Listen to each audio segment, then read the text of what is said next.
আসন্ন লোকসভা নির্বাচনকে কেন্দ্র করে ইতিমধ্যেই লড়াইয়ের ময়দানে নেমে পড়েছে শাসক থেকে বিরোধী সমস্ত রাজনৈতিক দল।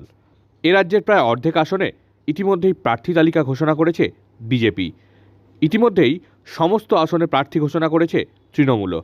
প্রার্থী তালিকা ঘোষণার পরই প্রচারের ময়দানে নেমে পড়েছেন বিভিন্ন রাজনৈতিক দলের প্রার্থীরা। কিন্তু এখনও অবধি উলুবেড়িয়া লোকসভা কেন্দ্রের তৃণমূল প্রার্থী তথা বর্তমান সাংসদ সাজদা আহমেদকে এলাকায় প্রচারের ময়দানে না দেখতে পাওয়ায় প্রশ্ন তুলেছেন বিরোধীরা। বিরোধীদের অভিযোগ, বিগত 5 বছরে এলাকায় সাংসদের দেখা মেলেনি। ভোটের সময় আসেন, আবার ভোটে জিতে গেলে চলে যান। এভাবেই তৃণমূল প্রার্থীকে কটাক্ষ করেছেন বিরোধীরা। যদিও তৃণমূল শিবির সূত্রে জানা গেছে, ভোট ঘোষণার পরই জোর কদমে প্রচারে নামবেন প্রার্থী। প্রচার না করেই ভোট লুট করে জিতে যাবে, এটা ওদের স্বপ্ন। এই স্বপ্ন ওদের থেকে যাবে। আমরা বিজেপির তরফ থেকে পুরোপুরিভাবে তৈরি। এই উলুবেড়িয়া লোকসভা আমরাই জিতব, আর আমরাই উলুবেড়িয়া লোকসভায় পদ্মফুল ফোটাবো।